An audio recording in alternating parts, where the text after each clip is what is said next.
আসসালামু আলাইকুম। আজি মই শ্বেয়াৰ কৰিবলৈ লৈছোঁ বিস্কিট ৰেচিপি আৰু এইটো মই একদম দোকানৰ নিচিনাকৈ বনাইছোঁ। কেনেকৈ বনাইছোঁ তাকে শ্বেয়াৰ কৰিম। বিস্কিট বনাবলৈ সবচে প্ৰথমে এইটো আধা কাপ চেনি মই গ্ৰাইণ্ড কৰি ল'ম। এইখিনি মিক্সিত গ্ৰাইণ্ড কৰি ল'ম। এতিয়া মই বেচন লৈছোঁ আধা বাটি, লৈছোঁ আৰু লগতে ল'ম মই চেনি পাউডাৰখিনি, যিখিনি চেনি গ্ৰাইণ্ড কৰিছোঁ গোটেইখিনি লৈছোঁ আধা বাটি, আৰু 1 বাটি ময়দা, আৰু ইয়াতে এড কৰিম 4 ভাগৰ 1 ভাগ সৰু চামুচৰ নিমখ, একদম অকণমান। আৰু এতিয়া মই তেলেৰে প্ৰথমে 3 চামুচ তেল লৈছোঁ। তেলেৰে মানে এইখিনি মঠি ল'ম, পানী অলপ ইউজ নকৰোঁ, গোটেইখিনি তেল। তো তেল অলপ অলপ দি পেলাই মই এইখিনি ভালকৈ মঠি ল'ম হাতেৰে। অলপ সময় 10-15 মিনিট ইয়াক যেনেকৈ আমি আটা মঠি লওঁ ঠিক তেনেকৈ মঠি ল'ম।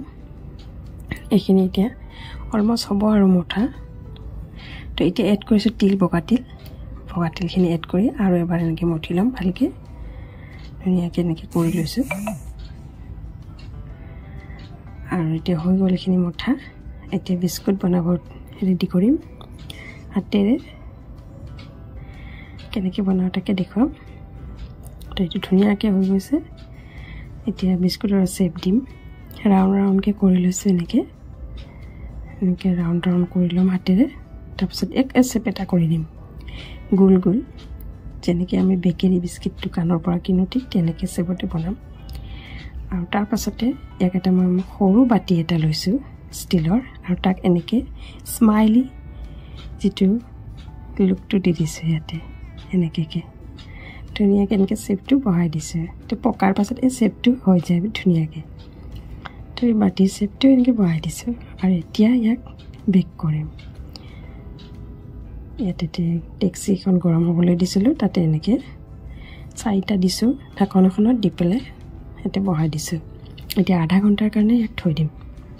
এতিয়া বাকী যিখিনি আছে সেইখিনি বনাই ল'ম।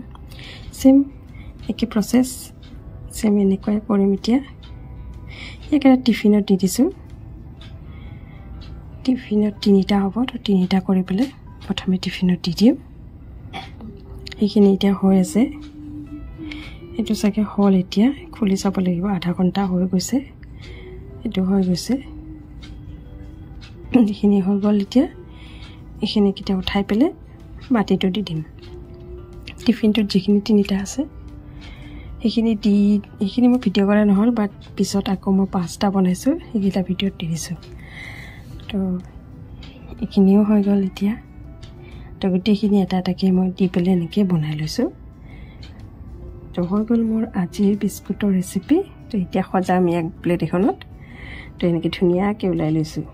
দেখিছে, এটা ভাঙা নাই, ইমান ধুনীয়াকৈ ওলাই গৈছে। আৰু এইটো কেতিয়া গৰমে ওলাব নালাগে, একদম ঠাণ্ডা হোৱাৰ পাছতহে চুব লাগে। আপুনি যদি গৰমে এইটো ওলাব যায় ভাঙি যাব। ঠাণ্ডা হোৱাৰ পিছত এইটো টাইট হৈ যায় আৰু একদম মানে মচমচীয়া হৈ যায়। যেনেকৈ আমি দোকানত কিনি খাওঁ ঠিক তেনেকুৱা হয়। আপুনি ঘৰত এবাৰ হ'লেও ট্ৰাই কৰি চাব, বহুত ধুনীয়া বিস্কিট হয় আৰু খাবলৈ বহুত বেছি টেষ্ট হয়। তো এয়া আছিলে মোৰ আজিৰ বিস্কিটৰ ৰেচিপি। আপুনি ৰেচিপি চাব, যদি বনাব বিচাৰে গোটেই ফুল ৰেচিপি চাই পেলাই বনাব। আৰু ভিডিঅ'টো ভাল লাগিলে লাইক, শ্বেয়াৰ এণ্ড ছাবস্ক্ৰাইব কৰিব। বাই।